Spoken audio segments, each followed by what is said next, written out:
Muna update karon sa inahan sa bata no. So kamo mga basir diha ay mo pagpataka ha. Ay dili ko no kain anak mo react na. Para paminaw na to ning silak yun nga istorya ni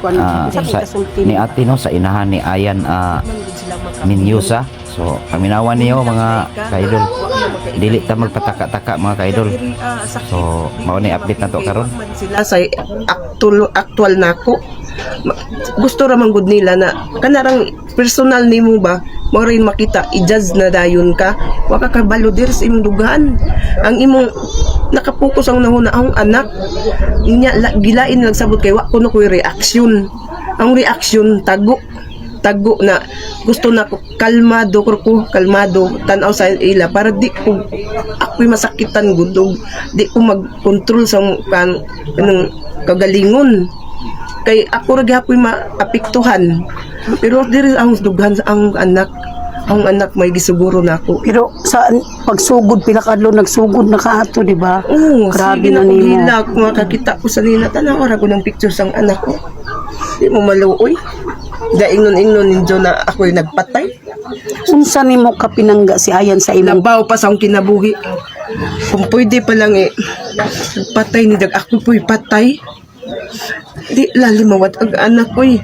una-una mo mga daga na ako mga sanina nila ako pa'y naglaba ako tanan igo na mga pati baw nila ako yapon hugas akong nubuan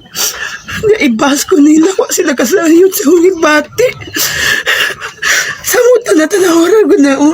kikutluan nila kinabuhi ang anak o sila gabang sa kasakit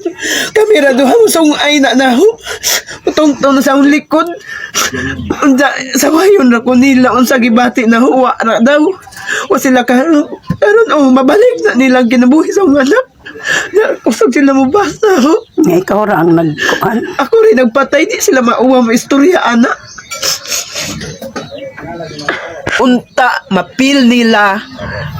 unsa may nahiaguman ron musumbalik nila para may bawaan nila unsa kasakit na mawad-an og anak labi nagmakit-an nimo ng ingana sus kagada sa smile sa og anak nagbutbuot ra silang patay da ako pa'y pasanginglan sus Ginoo ko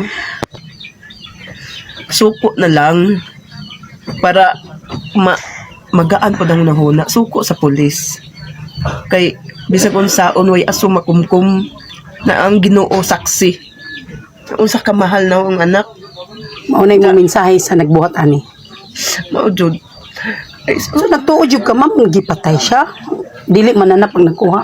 gipatay gad na si among-amungan jud sa kalayo sa iyang nahimutangan napatay na paday siya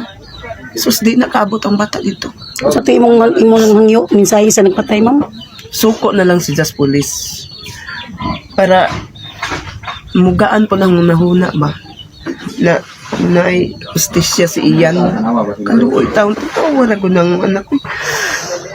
bisag si Kinsa ako may ilang giduot kay